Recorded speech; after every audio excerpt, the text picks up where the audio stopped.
అందరికీ నమస్కారం. నేను ఈరోజు అత్యంత మహిమాన్వితమైన గిరిజా శక్తిపీఠం గురించి చెప్పబోతున్నాను. 18 శక్తిపీఠాల్లో ఒకటైన ఈ ఆలయం ఒడిషా రాష్ట్రంలో ఉంది. భువనేశ్వర్కి సుమారు 110 కిలోమీటర్ల దూరంలో ఉంది. అలాగే జాజ్పూర్కి 32 కిలోమీటర్ల దూరంలో ఉంది. ఇక్కడ ప్రధాన విగ్రహం దుర్గాదేవి.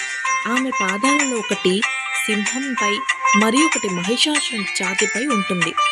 ఇక్కడ శివుడు, ఆంజనేయుడు, వినాయకుడు, ఇతర దేవతలకు అనేక మందిరాలు ఉన్నాయి. దీనినే బిరిజ అని కూడా అంటూ ఉంటారు. ఈ ఆలయ ప్రాంగణంలో పిండ ప్రదానాలు కూడా చేస్తూ ఉంటారు.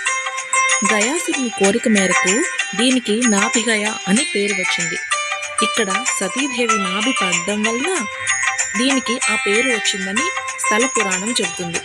ఇక్కడ చాలా ఉత్సవాలు జరుగుతాయి. ప్రత్యేకంగా దుర్గా పూజ, డోలోత్సవం, రథయాత్ర జరుగుతుంటాయి. సింహధ్వజ అని పిలువబడే రథయాత్ర ఉత్సవంలో సింహ జెండాను ప్రదర్శిస్తారు. తంత్రం మరియు ఆగమ శాస్త్రాలతో జైపూర్ బ్రాహ్మణులతో కలిసి మహిషాసుర మర్దనిగా దేవతను ప్రతిరోజు పూజిస్తూ ఉంటారు.